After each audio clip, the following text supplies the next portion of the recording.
बांग्लादेश के अंदर एक ऐसा तबका रहा शुरुआत से जो जमात जो है जिसका झुकाव पाकिस्तान की तरफ रहा,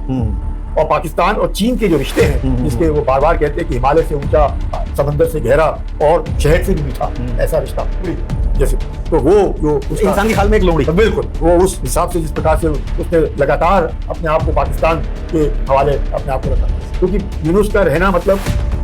जमात जो पाकिस्तान का ही एक हिस्सा है। बिल्कुल बिल्कुल। तो ऐसे हालात में हम देखते हैं कि वो धीरे धीरे करके पाकिस्तान की गोद में जाके बैठा, और पाकिस्तान की ISI और पाकिस्तान की फौज जिस प्रकार से एक जोश से वापस बांग्लादेश में उतरी और अपना दबदबा उसने वहाँ पे कायम किया। क्योंकि जो चिकन नेक है वो सर, उस पर बांग्लादेश की तरफ से भी नजरें, जो हमारे कट्टरपंथी ताकतें हैं जो पाकिस्तान के साथ मिलकर बात करती रहती हैं। 55 साल तक कोई भी शिप भी उनके यहाँ पे नहीं आया, और अब हम देखते हैं कि पाकिस्तान अपना वहाँ पे शिप लाके करता है, पाकिस्तान सबमरीन वहाँ पे ला रहा है, चीन ने अपने सबमरीन उधर लाता है, प्लस चीन ने जिस प्रकार से हंगोर सबमरीन पाकिस्तान के लिए वो उसका इस्तेमाल वो वहाँ ले जाने पे करना चाहता है। भारत के तमाम जो पड़ोसी देश हैं उनके साथ संबंध भारत के कभी अच्छे रहते हैं तो कभी बहुत ज्यादा खराब हो जाते हैं। 3 देशों से भारत घिरा हुआ है, यहाँ पे 4 देशों से घिरा हुआ है, पाकिस्तान है, चीन है, नेपाल है, बांग्लादेश है, और सभी के साथ रिश्तों में आए दिन खटास होती रहती है और मिठास भी आती रहती है। लेकिन हालिया स्थिति जो बनी हुई है वो भारत के लिए चिंता का सबब बनी हुई है, क्योंकि बांग्लादेश एक ऐसा देश बनता जा रहा है जो भारत के लिए एक रोग निशन की तरह साबित हो रहा है। पिछले 2 सालों में हमने देखा किस तरीके से भारत और बांग्लादेश के संबंध रहे हैं। जो नई सरकार बनी है उसने भी हालांकि कुछ इंडिकेशन जरूर दी है कि भारत के साथ रिश्ते सामान्य रहने चाहिए, अच्छे रहने चाहिए। बावजूद इसके बांग्लादेश के जो नए प्रधानमंत्री हैं वो पहली यात्रा पर चीन गए और मलेशिया गए। चीन के साथ उन्होंने कई सारे समझौते किए हैं जो भारत के लिए चिंता का सबब बन रहे हैं। उन समझौतों के क्या मायने हैं? एक तरफ जहां पाकिस्तान बिल्कुल हमारा धुर विरोधी है, वहीं नेपाल में भी आए दिन कुछ ऐसी चीजें होती रहती हैं जो भारत सरकार के लिए परेशानी का सबब बनती हैं। और साथ ही साथ भारत ने अभी चीन के साथ अपने जो व्यापारिक रिश्ते हैं लिपुलेख दर्रे के साथ वो दोबारा से ओपन की हैं 6 साल बाद, क्योंकि 6 सालों से भारत और चीन का जो व्यापार था उस रास्ते से बंद था, और कई तरह की चीजें सामने हमने देखी हैं पिछले कुछ समय में जो रही हैं। इन सब चर्चाओं को लेकर हम बात करेंगे। मेरे साथ बहुत खास मेहमान मौजूद हैं जो पूरी तरीके से भारत चीन, भारत पाकिस्तान, भारत बांग्लादेश, भारत नेपाल संबंधों पर बखूबी चर्चा करते रहते हैं, जानते हैं कि किस तरीके से संबंधों को भारत के लिए स्थापित करना जरूरी बन जाता है। बांग्लादेश के साथ अब किस तरह से रहेंगे और जो समझौते हुए हैं भारत के लिए कितना बड़ा चिंता का सबब बनेंगे। संजय सर, चीन, भारत, चीन, बांग्लादेश, चीन, पाकिस्तान, सभी लोग ये आपस में कनेक्टेड हैं सर,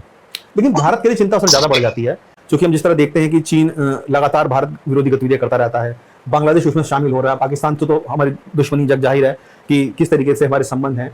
सर, बांग्लादेश के जो प्रधानमंत्री हैं वो अभी चीन दौरे पर गए थे जब से उनकी सरकार बनी नई, और कई सारे समझौते उन्होंने किए हैं। सर, हमने देखा है बांग्लादेश सर कहीं बड़ी मुश्किल है हमारे लिए, क्योंकि जो चिकन नेक है वो सर, उस पर बांग्लादेश की तरफ से भी नजरें, जो हमारे कट्टरपंथी ताकतें हैं जो पाकिस्तान के साथ मिलकर बात करती रहती हैं। चीन का बांग्लादेश के करीब आना और बांग्लादेश का चीन के करीब जाना भारत के लिए कितना बड़ा चिंता का सबब है, और जो समझौते हुए हैं सामरिक तौर पर सुरक्षा के लिहाज से भारत के लिए किस तरह देखते हैं आप? बहुत बहुत धन्यवाद जितेंद्र जी। और ये जो मुद्दा आपने उठाया है जी, ये वाकई ऐसा मुद्दा है जो आज की तारीख में तकरीबन अपने साउथ एशिया में मैं कहूँगा, इसमें कोई शक नहीं कि इसको लेकर के चिंताएं प्रकट की जा रही हैं। जितने भी आपने देश के नाम लिए वो सब हमारे पड़ोसी हैं। चीन सबसे बड़ा हमारा पड़ोसी है जी, तो चीन के साथ एक पड़ोसी होने के नाते उनके साथ रिश्ते हमारे थोड़े से अलग हैं। बिल्कुल। बाकी जो पड़ोसी हैं तो पड़ोसी भी हैं और एक वक्त हमारे भाई बंधु भी थे जी, बिल्कुल। चाहे वो पाकिस्तान हो, चाहे बांग्लादेश हो, चाहे नेपाल हो, ये सारे के सारे, अफगानिस्तान हो, ये सारे के सारे देश कहीं ना कहीं ब्रिटिश इंडिया के वक्त,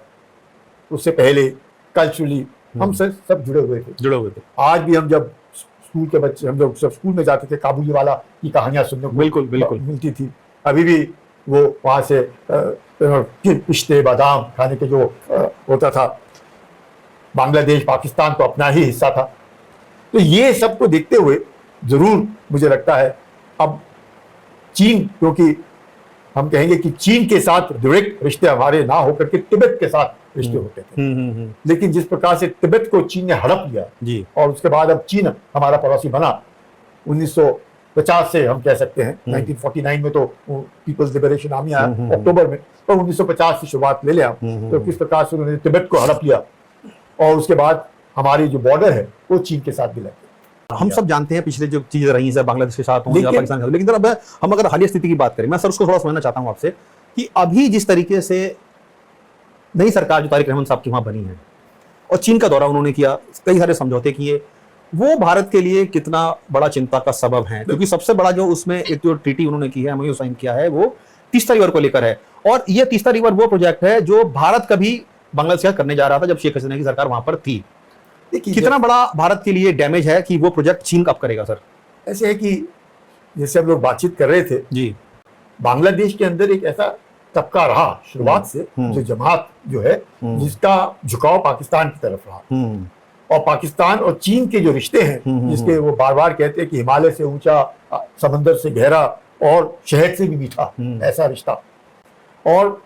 बांग्लादेश जो ईस्ट पाकिस्तान था जहाँ पे तकरीबन 54-55 साल तक कोई भी शिप भी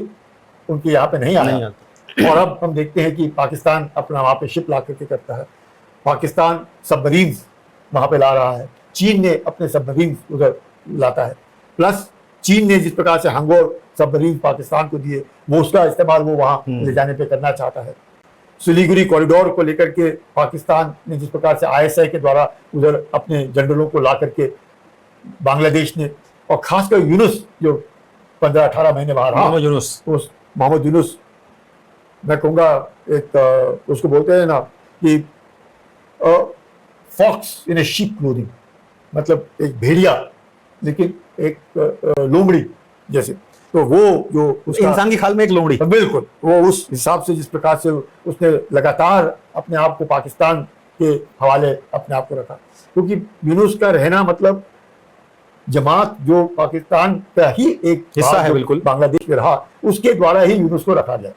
ऐसे इसमें चीन का जो था तकरीबन 10 अरब डॉलर का इन्वेस्टमेंट उसका, जिसमें रेलवे लाइन, उसमें सड़कें, उसमें पावर प्लांट में उनका इन्वेस्टमेंट, टेक्सटाइल्स में इन्वेस्टमेंट, फार्मास्यूटिकल्स में इन्वेस्टमेंट। तो चीन ने सोचा कि किसी न किसी प्रकार से बे ऑफ बंगाल में,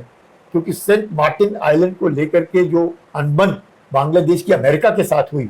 क्योंकि कॉक्स बाजार से 9 किलोमीटर की दूरी में एक छोटा सा आइलैंड है जिसको सेंट मार्टिन कहते हैं, और 3 से 8 किलोमीटर में तकरीबन 11,000 बांग्लादेशी रहते हैं, जिसके ऊपर आंख थी अमेरिका की, और क्योंकि खाली अपने शेख हसीना ने मना किया उनको देने में, इसलिए जिस प्रकार से शेख हसीना की सरकार वहां से हट गई और मोहम्मद यूनुस जो कि अमेरिका का ही पिट्ठू था उसको लाया गया, नोबेल प्राइज उसको मिला। बिल्कुल बिल्कुल। तो ऐसे हालात में हम देखते हैं कि वो धीरे धीरे करके पाकिस्तान की गोद में जाके बैठा, और पाकिस्तान की आईएसआई और पाकिस्तान की फौज जिस प्रकार से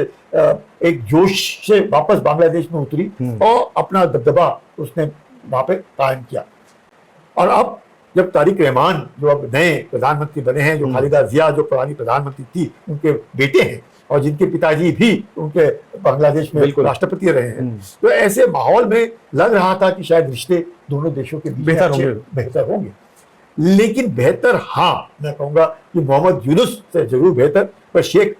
हसीना वाले जो समय था, हाँ जो रिश्ते थे वो अभी तक कायम नहीं हो पाए। कारण जैसे आपने बिल्कुल ठीक कहा जितेंद्र जी की, पहले ही दौरे में अमूमन उनके जो प्रधानमंत्री होते हैं वो भारत का दौरा करते हैं, क्योंकि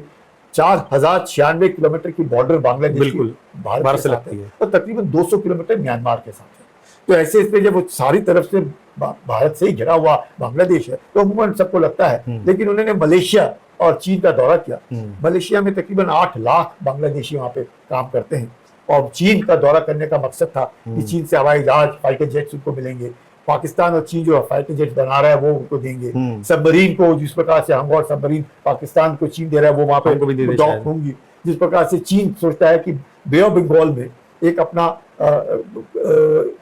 चिटागोंग को लेकर के अपना एक वहाँ पे